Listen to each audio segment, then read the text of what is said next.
say, I don't have money to give you.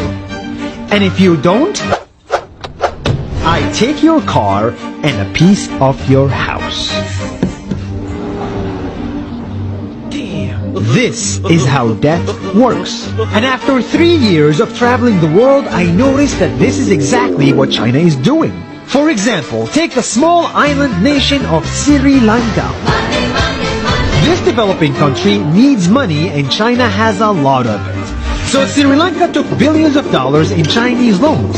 It was easy money just there to be taken. And with that, they built skyscrapers, highways, airports, and shipping ports.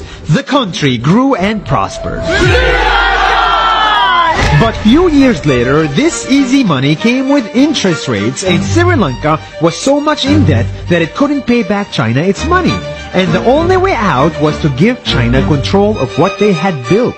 In other words, Sri Lanka lost a piece of its home to China because of debt.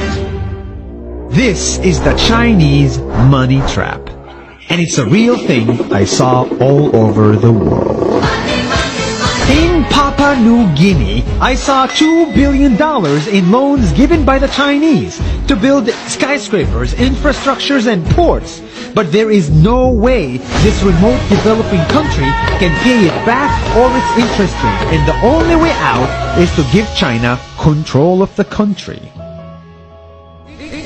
In the Maldives, Pakistan, Malaysia, Laos, Kazakhstan, Mongolia, Egypt, Kenya, and South Africa, the same thing is happening, and many countries are struggling to pay back Chinese loans. If you look closely, all these infrastructure projects like highways, ports, and bridges connect to China through the sea or through the land to form something far bigger, far more powerful than just a bridge. A new Silk Road.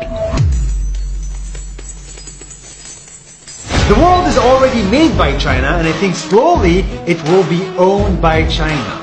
Don't get me wrong, building bridges, ports, highways, and airports is a great thing for the people and the country, but they come at a very high cost. And when these countries can't pay back the loans, these countries will lose their homes. One thing my parents had taught me is that there's no such thing as a free lunch or a free ride. So if we're not careful with our money or other people's money, then we better start learning Chinese. 下周见。